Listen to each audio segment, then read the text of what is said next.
All right, welcome everyone back to another episode of Muggle with a Mic. Katie here, and I'm joined by Phil. Phil of the Future. Did you ever watch that on Disney No. Channel? Oh, okay. Nope. I was aware of it, but I never watched it. I know the whole theme song from the beginning. Today we are doing an Irish themed episode. Phil, you suggested the movies for today. Can you tell us what the movie is? It's Far and Away.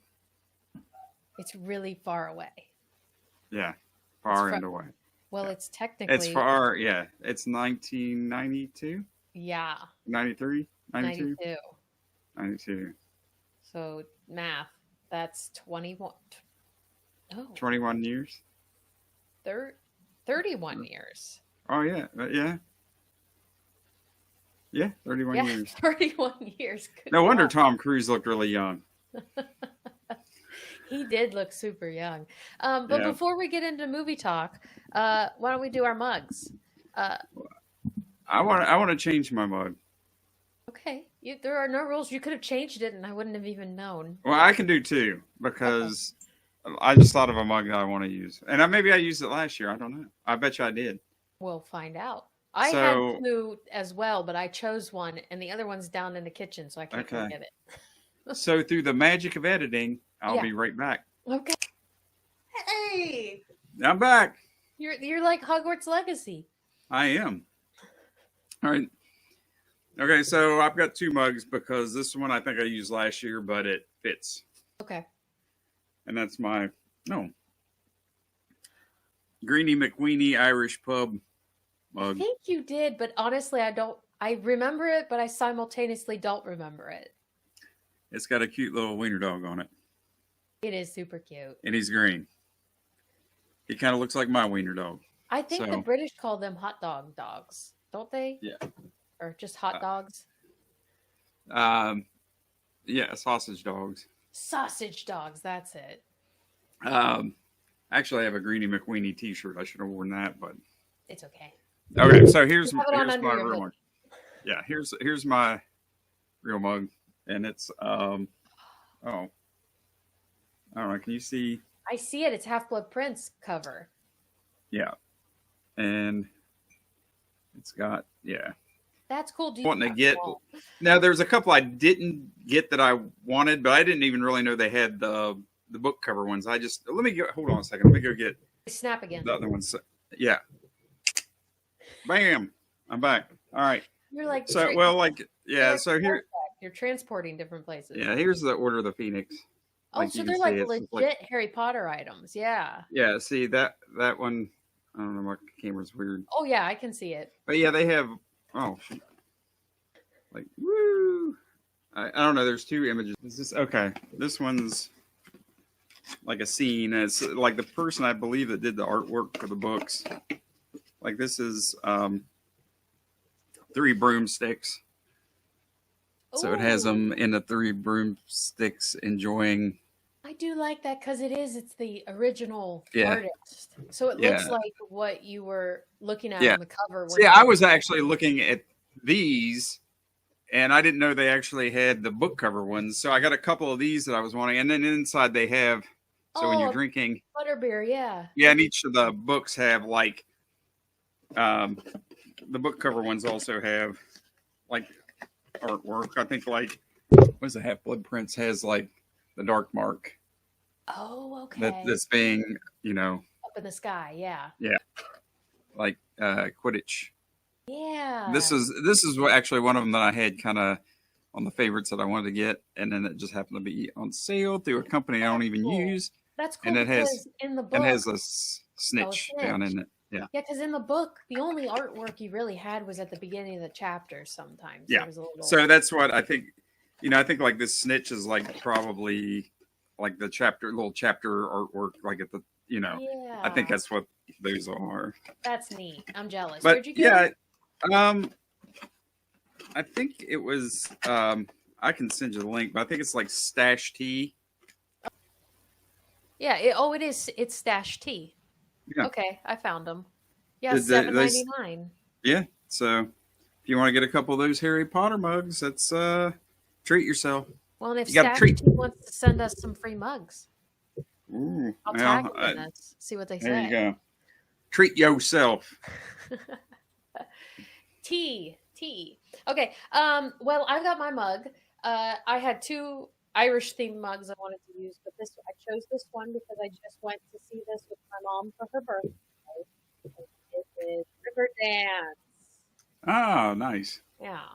And I didn't know Riverdance was still a thing. That was big in the 90s. 25th season. Wow, that's And the neat thing I saw was because while my sisters and my mom were chit-chatting before the show started, I was sitting there reading the program, and I read about all the dancers and all the musicians because there was a really awesome fiddler and a drummer, percussionist. But two of the guys and one of the lead dancer guy, they're twin brothers, and they're big TikTok dancers. They're called the Gardner Brothers, if anyone wants to look them up. And they do Irish dancing wherever they go, and they have a big, huge TikTok following. So everyone go follow them. They're really good. Yeah, I just, like I said, I didn't even realize it was still a thing. But, I mean, I always enjoyed it when I'd see it in the 90s. They'd always be on the TV, the televisions. They'd be on there. Yeah, not streaming kids. It was on cable. The cables. Yeah. Yeah.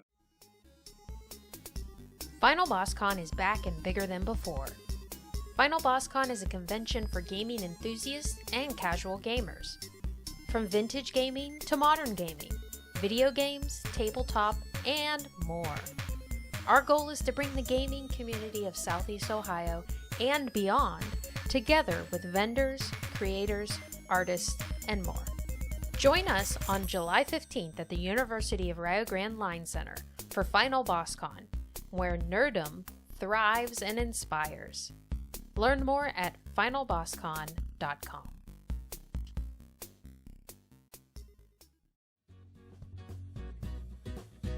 Stop by the Once More with Feeling shop booth at Final Boss Con.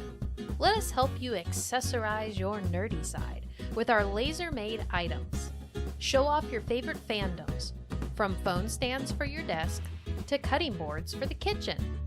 Custom work is available by request. Once More with Feeling Shop is also a proud sponsor of Final Boss Con. All right, let's get into Far and Away. Far and Away, like we said earlier, came out in 1992, rated PG-13. It had a runtime. Phil, would you say this was a long movie, or do you think it's not? It's around 2 hours, so I think that was kind of the norm back in the day. It's 2 hours and 20 minutes. Yeah, well, that's true, but 10 minutes are credits. That's true. I mean, anytime you get a movie, it's like, credits in the runtime? Huh? I think the whole from the title credits to the end is like the runtime of the movie. Oh. That was always my impression. I could be wrong. I forgot to mention earlier, because now it's like really long ago, but I have milk in my mug, and I also, because 'tis the season, I'm eating Thin Mints from my niece that I bought. My niece is a Girl Scout, so I'm eating. Nice. Yeah, I mean, because you look back in the 90s with all the movies like The Patriot. How long was that? I mean, that was like pretty lengthy, and a lot of those like Tombstone and Wyatt Earp, and I think they were kind of more. But I feel like when they're big epic movies like that, like Wyatt Earp and Patriot, they're gonna be long because honestly, those movies, the storylines are like top notch. Yeah. So I think the movie goes by quicker. You don't realize. Are you saying this wasn't top notch? No. I'm saying this one I didn't felt like 2 hours and 20 minutes. I never did. That was good. Which, looking at, I mean, had you seen this movie before? Oh my gosh, Phil. This movie is a staple in our house. We always call each other Corkers. We always ask, why don't you like my hat? Why won't you say you like my hat, Shannon? We named our dog Shannon at one point. Oh, there you go.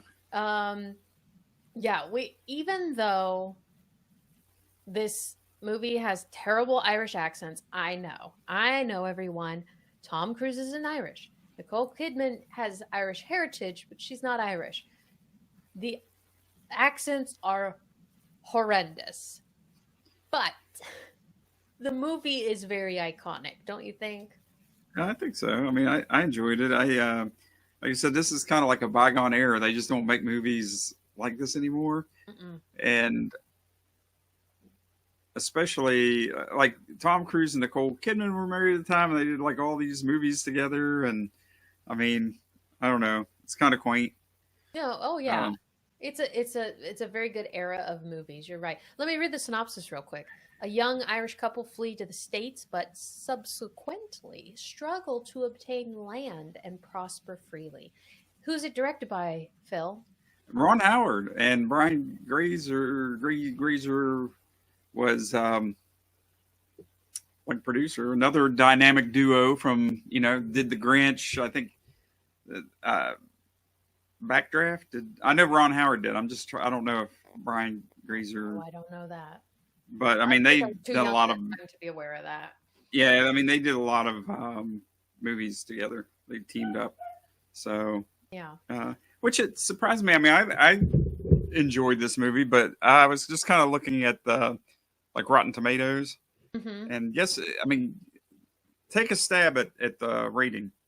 Is it On Rotten how's that Tomatoes. rated? Is it percent wise or out of 10? It's percentage, and it has audience score, and then it also has reviewers. Critic, okay, like a critic. Yeah, critics. Yeah. I'm gonna say overall it's 60. I'm gonna Mhm. say the audience is 75 and the critics is probably like 30. Well, the critics was 50, and the Okay. audience was 62. Oh, so I was kind of right. The audience likes it better than the critic. Yeah. Fun fact. Do you know the Muffin Man? No. Do you know where Ron Howard was born? I don't. He was I do born in not. Oklahoma. Far and away. And Oklahoma is where the land rush in this movie, it's based off of his Yeah. grandparents who got land in Oklahoma from the land rush. Which I need to research that a little bit, because when they did the land rush, was that like a one-time deal, or did they do that every so often? Or I mean, So how did you? they had the land run started at high noon on April 22nd, 1889. So as a one shot, one No, time. there were multiple places. So that was Okay. the first time there was one. The Okay. one that takes place in this one, let me get down to where it's at. Three of Ron Howard's great grandparents actually rode in the land rush of 1893, as depicted in the film. The recreation of the Great Land Rush involved 800 extras, 400 horses, and 200 wagons. The extras were all recruited from a reenactment society called the Reenactors. But so there were 800 people there, and as an adult watching that scene, it didn't look as impressive as it did when I was a kid. But in reality, there were 100,000 people at that. And how many plots? I wonder. I mean, Exactly, I don't know. everybody gonna get some, or just No. That one guy got a bullet in the chest Yeah. because he jumped the line. who's Now, cheating? Phil, what was your take if you were there in the moment and you were like Tom Cruise, you were like Joseph, and you were trying to get land? Tell me what you're planning, what you have, and how you're going to execute getting your plot of land. Well, yeah. I mean, I don't know, because obviously some people were kind of staking out, but it looks like you're already like kind of divvied up. The lots were already surveyed, and then they had markers on them. So I don't know. I mean, that would be the best thing to do, is like go out and ride and find the plot of land that you wanted and make a beeline straight there. Then, I mean, because like if you didn't, they if you technically didn't, weren't allowed to, because his parents were out staking and they almost Yeah. got caught and almost got shot. So you Well- weren't allowed to. well, were you allowed to look, or were you allowed to? Because I mean, how would you even know? It's like, well, how many are this way? Do I keep going, or do I? I don't know. Yeah, That someone would had to be have cheated. And then I think at one plot they said it was like maybe like 20 miles. So, or it was 20 miles that way. So it's like, well, I mean, you just, if, oh, someone got that one. So do I keep riding? I mean, how do you know how far, Yeah, what kind your of the horse is going to parameters? get tired at some point. Yeah. Yeah. But no, here's my thing. How stupid was it? Did they actually do this? You don't take a school bus to a NASCAR race. So why did people have their covered wagons with all of their stuff there? Why didn't they just detach the horses Yeah. and run with just the horses?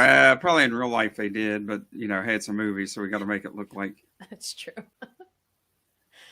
But actually, if you look at, let me look it up. If you look at the pictures, there are people at the starting line with wagons. Yeah. I mean, let me make it bigger. You know, it looks like there's some horse and buggies, but Yeah. I don't know because like they were saying it's like it's almost 20 miles away. I mean, I guess they figured that it's like, you know, if you get out that far, you're gonna. I don't know. They were really risking it, weren't they? Yeah, I think so. Because what do you think her thoughts really were of Stephen? Because she I was don't about think ready she- to marry him. Well, I think that was out of necessity. I don't think. So would she? I mean, she was even back home in Ireland when she had all. I mean, she was rather aloof. I mean, she was just kind of. Yeah. She didn't really. I don't think liked him, but I think it was obligatory because like she was with her parents. She didn't have any money. She was stranded. You know, she was taken in because she had a gunshot wound. And it's like, what else is she going to do? I mean, if she doesn't, she's not with that guy. She's just going to be out fending on her own. So, But so with that, given that, if they started boxing, does she dislike Stephen so much that she would let Joseph basically beat him to a pulp, or would she? I don't know if he'd necessarily beat him to a pulp, but I think he'd just have a throwdown. I mean, I think once he's down, he would. He'd probably only take a couple punches. Yeah, I don't think he would. Like be brutal about it. I mean, but I mean, you kind of like to see Stephen put his money where his mouth is because he's a bully. So you'd like to see him. You know, he was big and strong and bad when he had the money backing him, where he was like had the power over all the tenants and he was burning their houses. But when he threw that paper on his dad's casket. Yeah. So when he burns down the house, the cottage during the funeral. I mean, yeah, I mean, he's just a jerk. And I'm sorry, Mr. Kelly. You know, get your employees in line. The fact that you don't know that your employees are doing that means that you're no better than they are. Don't you think? Yeah. Yeah. Yeah. I don't know. It was. I love the movie. I know that Irish people hate it. They actually think of it as a comedy. It says I looked it up because of the Irish accents. But now Colin Meaney's really Irish, I think. He's like one of the only ones. Yeah. Yeah. Yeah. Okay. Let's do an Irish quiz. This one is called "You Feeling Lucky?" Okay, so some of them are movie questions, some of them are Irish questions. I believe like the first few are movie questions. All right, are you ready, Philip? Mm-hmm. What can be your Irish name? Is Philip an Irish name?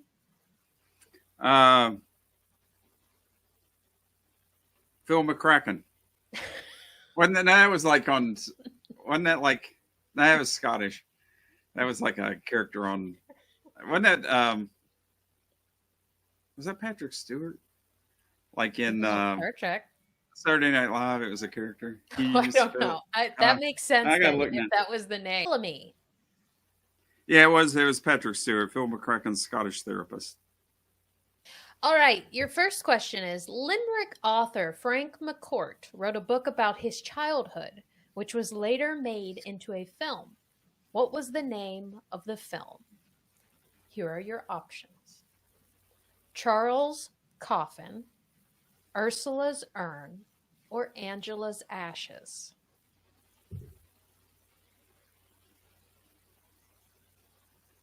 Nah, I'm going with the first one. Coffin. Charles's coffin? Yeah. It is incorrect. It is Angela's ashes. Mm. If anyone has seen the episode of The Office, Jim does a great accent, Irish accent in that.